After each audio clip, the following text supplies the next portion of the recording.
Muy buenos días, Dios los bendiga a todos. Bueno, esperamos de que estén todos muy bien y que estén atentos a la palabra de hoy.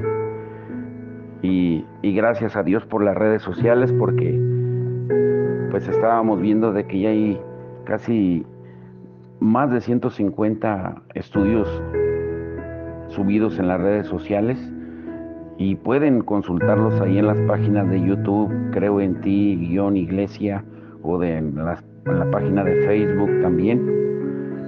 Porque es muy importante nutrirnos diariamente de la palabra de Dios. El Señor quiere prepararnos como lo que somos, una novia que llegaremos a ser su esposa. Y el título de hoy es La iglesia gloriosa y su acompañante. ¿Qué quiere decir esto? Dios nos da herramientas. Ayer hablábamos de que el Señor dice en Efesios 3:10 y 11 que la sabiduría de Dios en toda su diversidad se dé a conocer ahora por medio de la iglesia a los poderes y autoridades en las regiones celestiales conforme a su eterno propósito. Y también la palabra de Dios dice que la iglesia debe de ser una iglesia gloriosa. Efesios 5:27 dice, a fin de presentársela a sí mismo una iglesia gloriosa. La intención original de Dios se ve claramente en esta escritura, pues todos han pecado y están privados, están fuera de la gloria de Dios, como dice Romanos 3:23, destituidos de la gloria. O sea, nuestro propósito era vivir en la gloria de Dios. Esa fue la meta de Dios al crear a la humanidad. Pero el pecado hizo que el plan de Dios, ese propósito, no alcanzara su destino. La gloria de Dios es la presencia manifiesta de Jesús. Ahora imaginen esto, un pueblo que continuamente tiene conciencia de la presencia de Dios, no solo en teoría, sino de la presencia real de Dios sobre ellos. Seremos una iglesia en la que Jesús será visto en su gloria, donde la presencia del Espíritu Santo, que es el acompañante de esa iglesia gloriosa, y su unción dominarán la vida del cristiano. La iglesia será radiante. El esplendor de esta segunda casa será mayor que el de la primera, como dice Ageo 2:9. Pero Dios quiere una iglesia sin mancha y sin arruga, una iglesia radiante, sin mancha ni arruga ni ninguna otra imperfección, sino santa, intachable, como dice Efesios 5:27. Imaginen como decíamos ayer, a una joven novia que se está preparando para el novio. Pues ella quiere estar lo mejor, que busca lo mejor para el novio. La palabra de Dios también dice que Jesús, el perfecto, regresará a buscar a una iglesia que no tenga mancha. Y Él, cuando vea nuestra obediencia que es completa, entonces Él vendrá. Número 2, también lo que Él busca es que tengamos unidad de la fe, que todos lleguemos a la unidad de la fe. Esto se llama la unidad de la fe, y también dice Efesios 4:13, que todos lleguemos a esa unidad. Y hay una escritura hermosa en Gálatas 5:6, dice que la fe actúa mediante el amor. El amor y la fe son dos aspectos esenciales de la vida cristiana. La fe viene de la palabra de Dios, específicamente de una palabra recién pronunciada. La fe es lo que agrada a Dios, es confianza activa en Él como nuestro Padre. Y solo Dios es el origen de esa fe, que brota cuando Él habla a su gente. La unidad de la fe significa que escucharemos su voz juntos y que haremos grandes proezas. Es un estilo de vida, no solo un concepto de cómo tener unidad de ideas respecto de la fe. Las proezas del actual avivamiento y del que vendrá va a sobrepasar todos los logros de la iglesia en la historia. No habrá ningún predicador extraordinario ni hacedor de milagros, sino la iglesia estará demostrando en la práctica lo que Dios la ha llamado a hacer. Y todo esto será resultado de la unidad de la fe, gracias al acompañante, a la promesa que Jesús hizo, la promesa del Padre, que ahorita veremos más adelante. Número 3, También dice la palabra en Efesios 4:13 que todos llegaremos a la unidad de la fe y del conocimiento del Hijo de Dios. Una vez el apóstol Juan recostó su cabeza sobre el pecho de Jesús y incluso él se autotituló el discípulo amado. Y hacia el fin de su vida en la isla de Patmos, Juan volvió a ver a Jesús, pero esta vez Jesús no parecía en nada a aquel con quien él había compartido esa última cena. Su cabello era blanco como la nieve, sus ojos llama de fuego y sus pies como bronce bruñido. Dios creó esta revelación y ese libro se llama el Apocalipsis, la revelación de Jesucristo. Toda la iglesia recibirá una nueva revelación de Jesucristo, especialmente a través de su palabra y también de su Espíritu Santo. Se entenderá aquello que ha sido tan misterioso y esa revelación lanzará a la iglesia a una transformación como ninguna otra cosa que hayamos vivido jamás. ¿Por qué? Porque al verlo como Él es, seremos como Él. Si la revelación de Jesucristo es el tema principal del libro de Apocalipsis, pues entonces tendremos que admitir también que la adoración es la reacción principal que se refleja. La mayor revelación de Jesús se va a poder medir en nuevas dimensiones de adoración, de experiencias de adoración colectivas frente a su trono. Pero también dice en el número 4 que quiere que seamos maduros, hasta que todos lleguemos a la unidad de la fe y del conocimiento pleno del Hijo de Dios, a la condición de un hombre maduro. Un atleta olímpico nunca llegará a los Juegos solo por su habilidad, sino por la combinación de su don llevado a la plenitud de su potencial por medio de la disciplina. Esa es la imagen de la iglesia que llega a ser una humanidad perfecta y se expresa en singular porque todos funcionaremos como uno. Todos los miembros trabajaremos en perfecta coordinación y armonía, complementando los dones y las funciones según la dirección dada por la cabeza y por la guianza del Espíritu Santo. Y eso no fue una promesa que se cumpliría en la eternidad.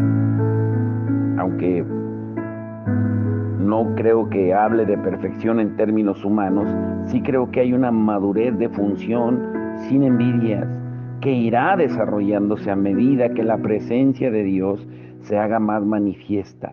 Debemos aceptar eso como posible, porque Dios dijo que lo es. Número 5. Llenos de la plenitud de Dios. Efesios 3:19 dice que conozcan ese amor que sobrepasa nuestro conocimiento, para que sean llenos de la plenitud de Dios. Imaginen una casa con muchas habitaciones. Esa casa representa nuestra vida. Cada habitación en la que permitimos que entre el amor de Dios se llena de su plenitud.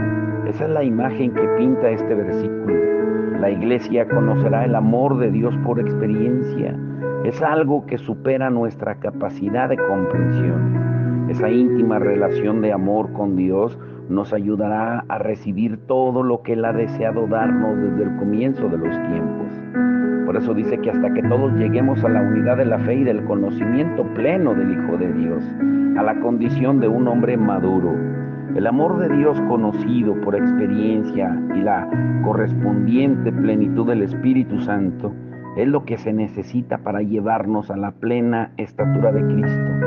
Jesús será visto cabalmente en la iglesia, así como el Padre podía verse cabalmente en Jesús. Pero tenemos que reconocer que los dones del Espíritu tienen que ser expresados en plenitud. Hechos 2:17-21 dice: sucederá que en los últimos días, dice Dios, derramaré mi espíritu sobre todo el género humano. Los hijos y las hijas de ustedes profetizarán, tendrán visiones los jóvenes y sueños los ancianos.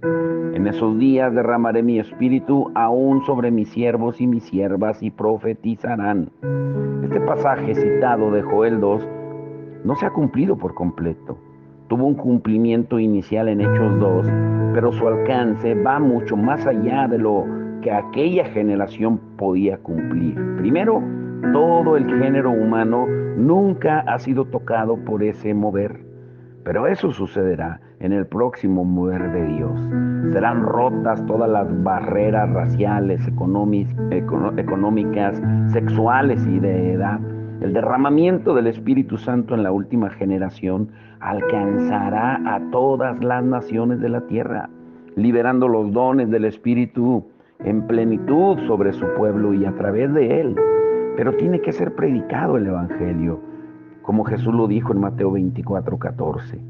Primera de Corintios 12 al 14 es una maravillosa enseñanza sobre la operación de los dones del Espíritu, pero hay mucho más. Es una revelación de un cuerpo de creyentes que viven en el ámbito del Espíritu, que es esencial para el ministerio en los últimos días. Esas manifestaciones del Espíritu Santo serán llevadas a las calles, a los hospitales, a las prisiones, a las plazas, a cualquier lugar que le corresponda. Y es ahí donde alcanzan su pleno potencial. Esta generación cumplirá el clamor de Moisés de que todos en el pueblo de Dios fueran profetas. Llevaremos la unción de Elías al prepararnos para la venida del Señor, de la misma manera que Juan el Bautista llevaba la unción de Elías y preparó al pueblo para la llegada de nuestro Señor Jesucristo.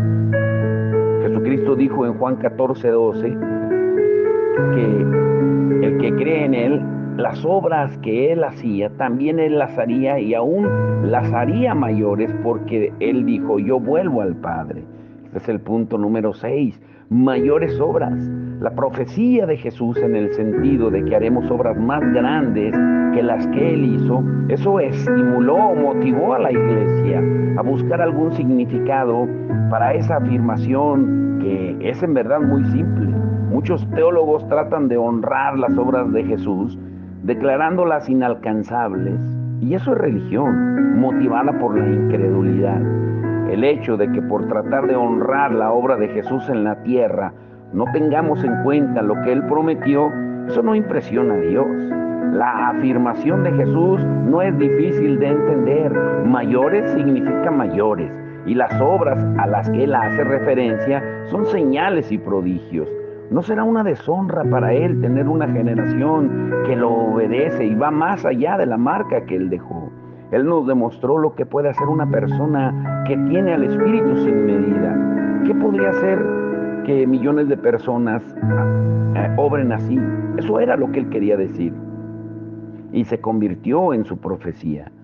Este versículo puede explicarse diciendo que Jesús se refería a la cantidad de obras, no a la calidad de ellas. Y es obvio que millones de personas podrían sobrepasar la cantidad de obras que hizo Jesús, simplemente porque son muchas personas.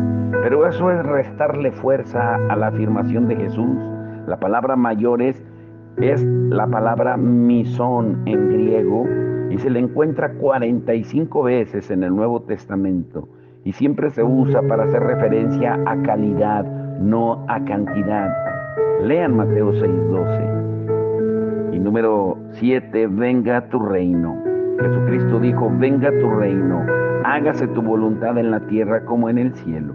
Dios no es un Padre que nos ordene pedir algo a lo que no tiene toda la intención de responder. Él nos dice que hagamos esa oración porque tiene en su corazón el propósito de cumplirla. Las oraciones más seguras que existen son aquellas que Él nos indica que oremos. Y su respuesta será, como dice Efesios 3:20, muchísimo más que todo lo que podamos imaginarnos o pedir por el poder que obra eficazmente en nosotros. Jesús dijo que Él iba a regresar después que se predicara el Evangelio del Reino en todo el mundo y que entonces llegaría el fin, en Mateo 24:14. Y el concepto actual de predicar el Evangelio del Reino es predicar un mensaje que lleve a la mayor cantidad posible de personas a la conversión. ¿Pero qué significaba predicar el Evangelio del Reino para Jesús? En cada caso en que Él lo hizo o lo ordenó, se produjeron milagros. El mensaje debía ser una declaración de su señorío y de su dominio sobre todas las cosas, seguido por demostraciones de poder que ilustraran que su mundo invade el nuestro por medio de señales y prodigios. Ahora, examinemos lo que esa promesa significa. porque habrá una generación de creyentes que predicarán como Él, haciendo lo que Él hizo en todas las naciones del mundo antes de que llegue el fin. Esa es la promesa. La realidad actual del reino se manifestará y se concretará en la vida diaria de cada creyente. Ese mundo irrumpirá en toda vez que el cristiano ore con fe. Necesitamos infiltrar el sistema como estudiamos ayer. El señorío de Jesús se tiene que ver y se tiene que experimentar la abundancia de su gobierno. Y aunque la expresión total de su reino quizá esté reservada para la eternidad, nunca hemos imaginado lo que Dios quisiera hacer antes de ese momento. Y es hora de explorar esa posibilidad. Te pregunto, ¿no sería maravilloso tener iglesias tan explosivas en lo sobrenatural que tuviéramos que buscar la forma de calmarlas? Eso es lo que Pablo tuvo que hacer con la iglesia de Corinto. A veces solamente vemos lo negativo, pero no vemos lo positivo. Las instrucciones sobre los dones del Espíritu dadas a personas que tenían tanto que necesitaban organizar todo. Por eso Pablo les dijo en 1 Corintios 14:40, todo debe hacerse de una manera correcta, apropiada y con orden. Pero no se puede organizar lo que no se tiene. Primero hay que hacer todo y luego se podrá agregar una estructura para hacerlo más eficaz. El orden es un pobre sustituto del poder, pero si tenemos mucho poder, necesitaremos un buen orden. Solo en ese caso el orden podrá agregar una nueva dimensión al rol del poder en la iglesia. Tenemos que amar a las personas, no sus ideas. Una vez conversando acerca del mover de Dios con un cesacionista, recuerden que el cesacionista son los que ya no creen en el poder del Espíritu Santo, ni los dones, ni los milagros, ni las maravillas que se realicen hoy en día. Él dijo que yo estaba engañado al buscar un evangelio de poder. Y me dijo que todos los milagros habían cesado con la muerte del último de los 12 apóstoles. Y además dijo que los milagros de sanidad, los testimonios de las familias restauradas y el celo por la Biblia y la pasión por dar testimonio del amor de Dios a otros eran probablemente obra del demonio. Así lo dijo. Y yo le dije que su diablo era demasiado grande y que su Dios demasiado pequeño. La iglesia ha creado doctrinas para justificar su debilidad y para no sentirse mal por su estado actual. Algunos quieren hacer parecer esas deficiencias como puntos fuertes. Son doctrinas de demonios, como Pablo lo dijo. Yo amo y honro a las personas que creen cosas como esas, pero no siento la necesidad de honrar las tonterías que creen. A Jesús mismo lo cuestionaron cuando le dijeron que él echaba los demonios por el poder de Belcebú. Nosotros somos los más dignos de conmiseración de todos los hombres si creemos que hemos llegado a todo lo que Dios deseaba para su iglesia aquí en la tierra.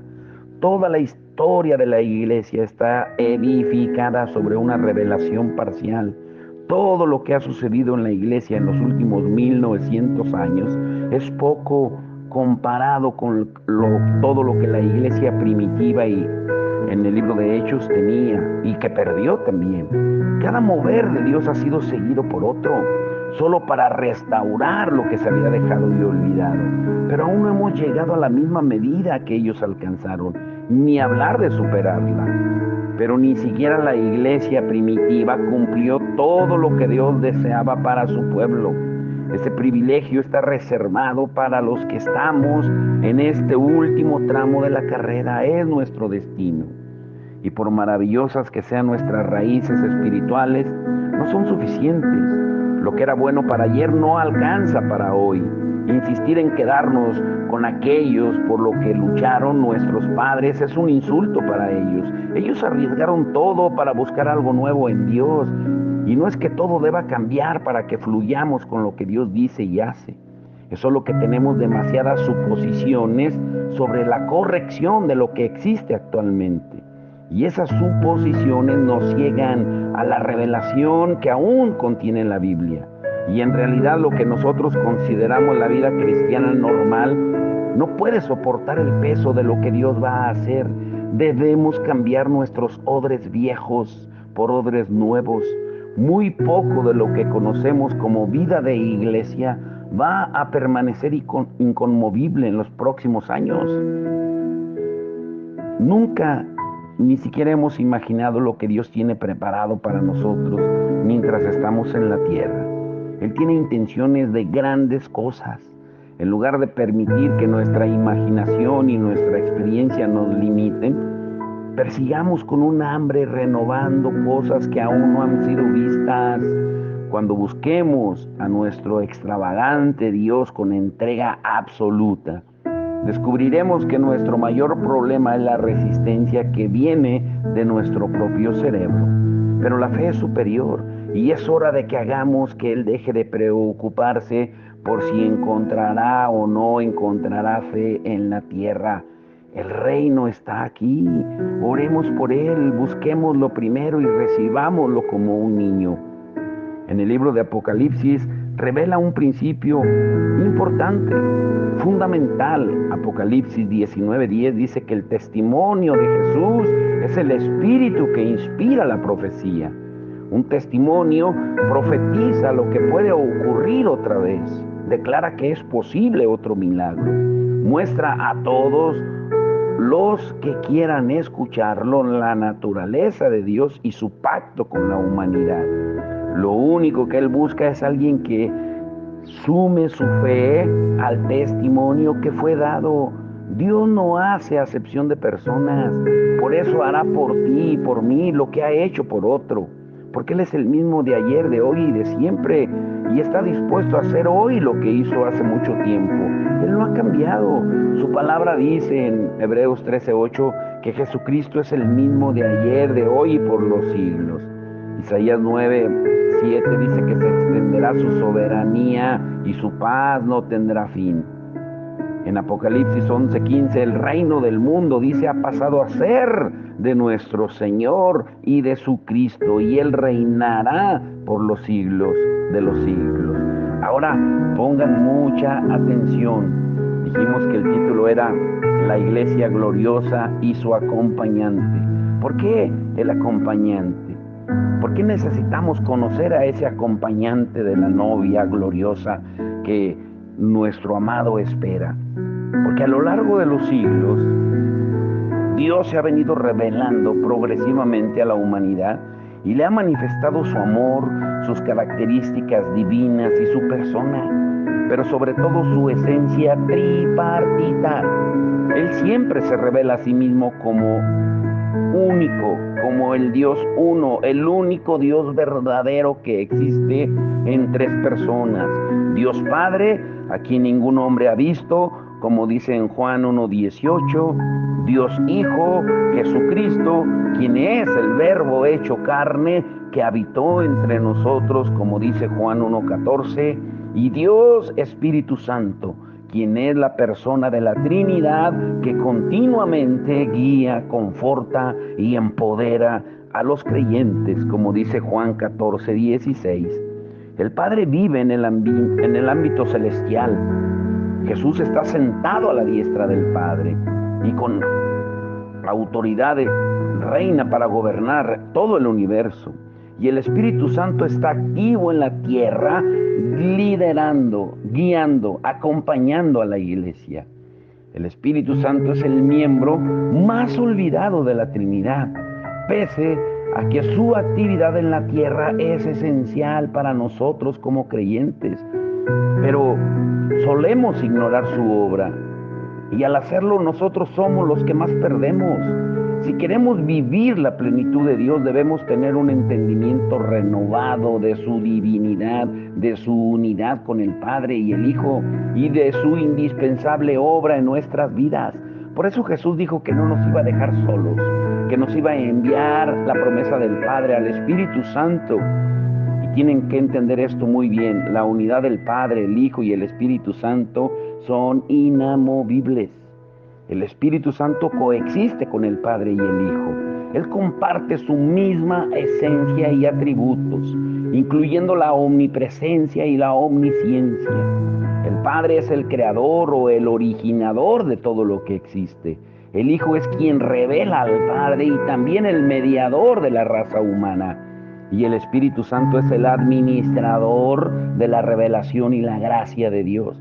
Los tres son iguales, aunque cumplen funciones diferentes. El Padre da testimonio del Hijo en Juan 5:37. El Hijo es testigo del Padre. Vean en Juan 8:38 y Juan 14:7. Y el Espíritu Santo es testigo de Jesús, como dice Juan 15:26. Y primera de Juan 5:7 dice que tres son los que dan testimonio en el cielo: el Padre, el Verbo y el Espíritu Santo. Y estos tres son uno. Durante su vida en la tierra, Jesús habló más del Padre que de sí mismo. De la misma manera, el Espíritu Santo no habla de Él, sino que testifica de Jesús y de su obra terminada en la cruz. La asignación del Espíritu Santo es atestiguar de Jesús en la tierra, así como el Hijo da testimonio del Padre que está en el cielo. En esencia, eso significa que cuando el Espíritu Santo viene sobre la vida de alguien, Jesús es revelado a esa persona. También quiere decir que si alguien enseña o predica sin exaltar a Jesús, lo que habla no proviene de Dios y el Espíritu Santo no lo respalda.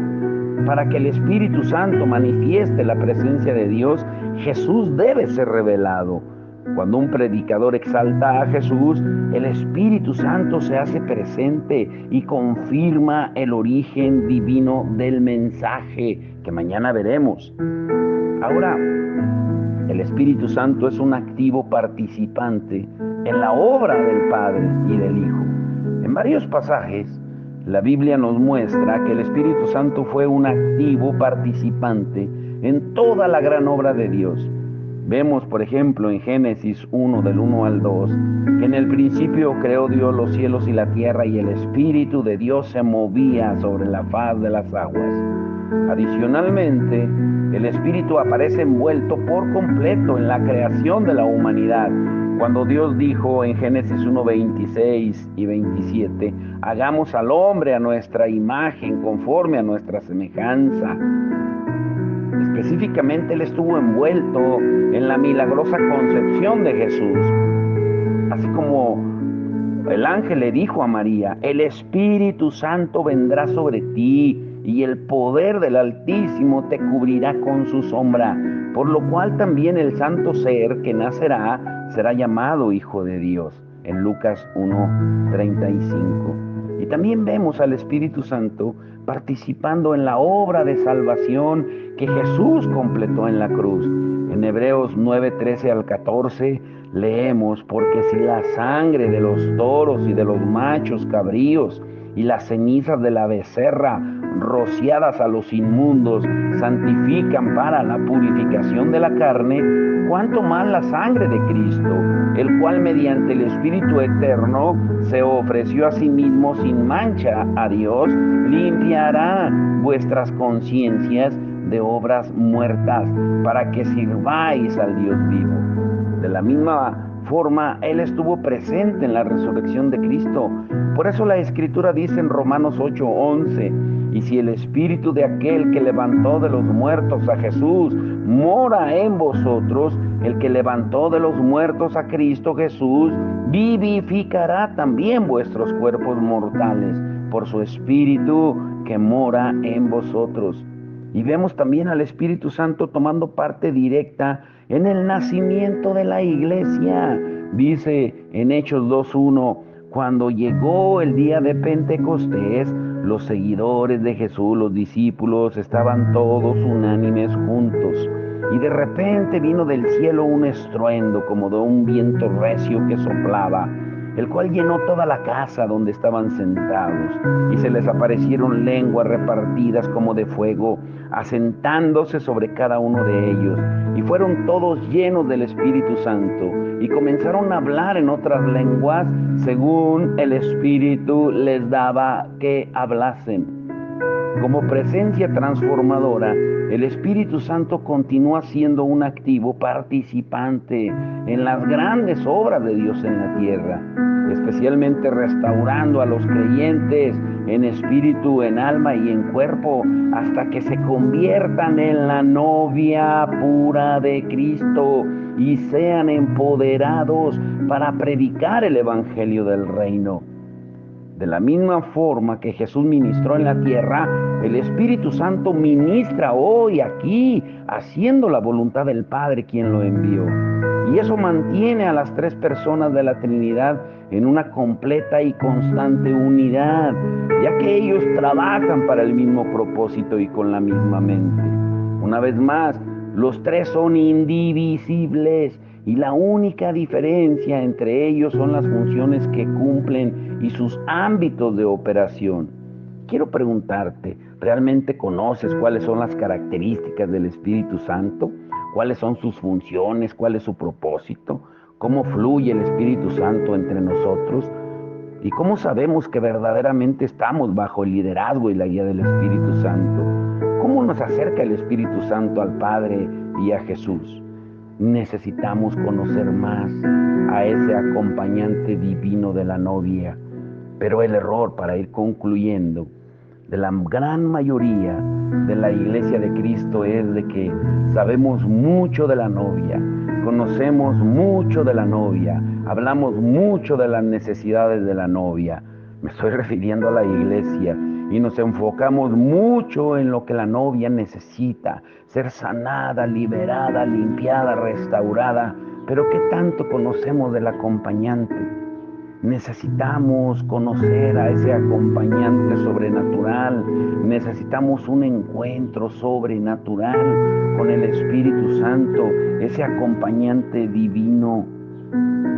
Cuando nosotros leemos la Biblia, nos damos cuenta que cada persona que fue llamada por Dios al ministerio tuvo un encuentro sobrenatural con Él. En el Antiguo Testamento, Dios llamaba y ungía esporádicamente a algunos con el Espíritu Santo y tenían encuentros esporádicos, pero eran personales y diferentes en cada caso. Por ejemplo, Dios llamó a Abraham con una voz audible en Génesis 12, 1 al 3, Génesis 17, del 1 al 22. El Señor llamó a Jacob también a través de un sueño, en Génesis 28, del 10 al 17. A José a través de dos sueños, Génesis 37, 5 al 10. A Moisés lo comisionó desde una zarza ardiendo, en Éxodo 4, del 4 al 6. Isaías fue llamado a través de una visión del trono de Dios, Isaías 6, del 1 al 5. A Pablo lo llamó a través de la voz audible de Jesús, acompañada por el resplandor de su divina gloria, en Hechos 9, 3 al 19, Y todos los hombres y mujeres que fueron llamados y usados por Dios tenían algo en común. Ellos impactaron sus generaciones, sus territorios, sus ciudades, sus comunidades, gobiernos y naciones con el reino de Dios. Lo que provocó ese impacto en cada caso fue el poder sobrenatural del Espíritu Santo. Hoy en día, en los tiempos modernos, Dios sigue usando métodos sobrenaturales para comisionar y para empoderar a su pueblo, para impactar el mundo con su reino. A cada hombre le da su propia experiencia y lo llama de manera personal y única. A veces él usa visiones angelicales, sueños, incluso experiencias dramáticas con el cielo o el infierno, a fin de prepararnos para soportar la adversidad, la persecución, el rechazo, la traición. Pero en medio de todas estas pruebas, el acompañante inseparable, el Espíritu Santo, nos fortalece para perseverar mientras somos llenos de ese temor santo. El poder y la presencia de Dios no funcionan al azar, sino que siempre tienen un claro y definido propósito. Él quiere demostrar su poder sobrenatural a través de nosotros, pero para que esto suceda, necesitamos conocer a ese divino acompañante, al Espíritu Santo, conforme al propósito único que tiene para nosotros. Y para concluir por hoy, quiero decirte esto. todo encuentro sobrenatural con Dios incluye cambio, empoderamiento e impacto. Cada uno debemos aceptar con mansedumbre la manera que Dios elige para llamarnos, de modo que podamos cumplir la gran comisión en la tierra. Y esto envuelve una manifestación, ya sea visible o invisible, en la cual Dios se presenta o se introduce ante nosotros de tal manera que nuestro corazón es radicalmente transformado y somos empoderados para impactar nuestra generación. La revelación que Dios da no es con el propósito de hacernos más inteligentes o admirados, sino para que tengamos un encuentro con Él a diario, tal como lo tenían Adán y Eva en el jardín del Edén, y que recibamos una fresca unción. Dios quiere que tengamos un encuentro íntimo y continuo con Él, no algo esporádico o poco frecuente. Él quiere vernos cara a cara, a través del Espíritu Santo, revelar su presencia. Y grábate esto: tú y yo fuimos creados para vivir en la presencia de Dios y para llevarla donde quiera que vayamos. Vamos a orar, que el Señor nos ayude a darnos cuenta de que sí somos una iglesia gloriosa, porque Él es glorioso, pero necesitamos conocer a ese divino acompañante para que nos guíe, para que nos revele a ese novio precioso, que podamos cumplir la gran comisión, que todo el mundo lo conozca y que todo el mundo venga a Él. Padre, en el nombre de Jesús te damos gracias por tu amor y tu misericordia. Señor, perdónanos porque es verdad, sabemos mucho de la iglesia, conocemos las necesidades de la iglesia, de la novia, y a veces nos enfocamos más en todo eso, en lugar de buscarte a ti, de buscar tu gloria y tu justicia, y olvidamos que todo lo demás viene por añadidura, porque cuando nos enfocamos en buscar al novio, el novio prepara todo lo que necesita la novia. Por eso veíamos al principio, Señor, que tú nos das sabiduría, conocimiento, revelación. Tú esperas una novia pura, sin mancha, pero quien limpia y quien hace todas esas funciones eres tú, a través de ese acompañante divino. Por eso nos lo diste, por eso tú dijiste que no nos ibas a dejar huérfanos ni solos, que nos ibas a enviar a ese Espíritu Santo, a ese consolador, ayudador, que estuviera con nosotros para siempre. Él es el que nos ayuda, Él es el que te glorifica, Él es el que te exalta, Señor, en todo momento. Él es el que revela tu poder, Él es el que revela tu palabra, Él es el que da testimonio de ti, Señor. Ayúdanos a entenderlo y a humillarnos cada día, Señor, a que tú hagas lo que tengas que hacer en cada uno de nosotros, a no confiar en nuestros talentos, no confiar, Señor, en nuestras habilidades, no confiar, Señor, en nuestras capacidades, sino rendir voluntariamente nuestra voluntad, a que cada día nos levantemos y te digamos, Señor, aquí estoy. Y hoy, como dice Romanos 12:1, me ofrezco voluntariamente en un sacrificio vivo, santo y agradable a ti, Señor, porque ese es nuestro sacrificio racional, Señor, y que a partir de hoy tú cambies mi manera de pensar para que cambie mi manera de vivir. Ese es el sacrificio diario que tenemos que hacer, porque ya no es con animales, ya no es, Señor, a través de sangre, porque la sangre ya la derramaste. Ahora es con fruto de labios, con acción de gracias, con alabanza, con adoración y con un sacrificio voluntario de ofrecernos en el fuego del altar, en el altar del sacrificio. Y donde hay altar hay fuego, y donde hay fuego, Señor, tú quemas toda impureza en nosotros, no para destruirnos, sino para quitar todo aquello que impide, Señor, que te conozcamos como lo que eres, ese divino compañero del camino, como ese hermoso canto, Señor. Ayúdanos a conocerte más y más a través del Espíritu Santo, Señor, que es el que nos fortalece, el que nos ayuda, el que nos consuela, el que nos empodera y que aún dice tu palabra que intercede por nosotros con gemidos indecibles. Ese es nuestro deseo este día, Señor. conocerte más, Señor, y que hoy donde vayamos, Señor, ahí en el Cerezo 1000, que tú te glorifiques a través de los hermanos, Señor, del poder que tú vas a dar en los que vayamos, Señor, que no seamos nosotros, porque lo que importa es el mensaje, no los mensajeros.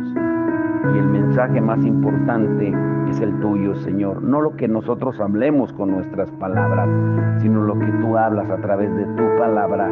Glorifícate, Señor.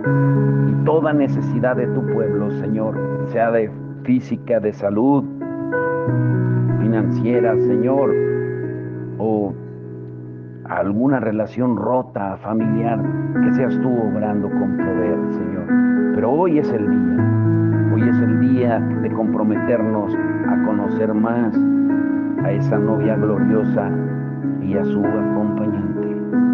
Te damos todo el honor y la gloria en el nombre de Jesús. Amén.